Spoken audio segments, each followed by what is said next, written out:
നിതിൻ രാജിന്റെ മരണവുമായി ബന്ധപ്പെട്ട loan app വിവാദം സത്യങ്ങൾ മറച്ചുവെക്കാനുള്ള ശ്രമത്തിന്റെ ഭാഗമെന്ന് പിതാവ് രാജൻ. വായ്പയെടുത്ത കാര്യം വീട്ടിൽ അറിഞ്ഞിരുന്നുവെന്നും തിരിച്ചടവ് മുടങ്ങിയിട്ടില്ലെന്നും പിതാവ് പറഞ്ഞു. സമഗ്രമായ അന്വേഷണം വേണമെന്നാവശ്യപ്പെട്ട് കുടുംബം ഡിജിപിക്ക് പരാതി നൽകി.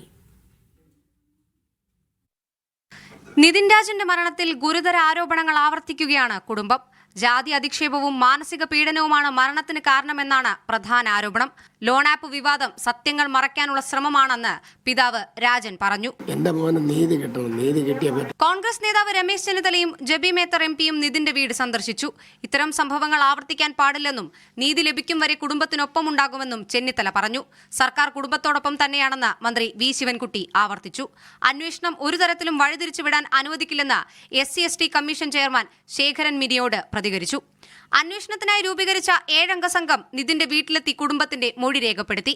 നിതിന്റെ മരണത്തിൽ സമഗ്രമായ അന്വേഷണം വേണമെന്നാവശ്യപ്പെട്ട് കുടുംബം DGPക്ക് പരാതി നൽകി. നമുക്ക് എല്ലാവരുടെ ഉറപ്പുകളും നൽകിയിട്ടുണ്ട്.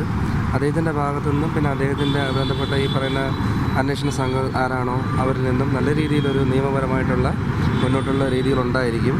എത്രയും പെട്ടെന്ന് തന്നെ ഇതിനൊരു ഒരു സൊല്യൂഷൻ കണ്ടെത്തുന്നത് തന്നെയാണ് നമുക്ക് തന്നിരിക്കുന്ന ഭാഗം. അന്വേഷണം വഴിതിരിച്ചുവിടാനുള്ള ശ്രമം നടക്കുന്നുണ്ടെന്നും തങ്ങൾക്ക് നീതി വേണമെന്നുമാണ് കുടുംബത്തിന്റെ ആവശ്യം. മീഡിയ 1 തിരുവനന്തപുരം.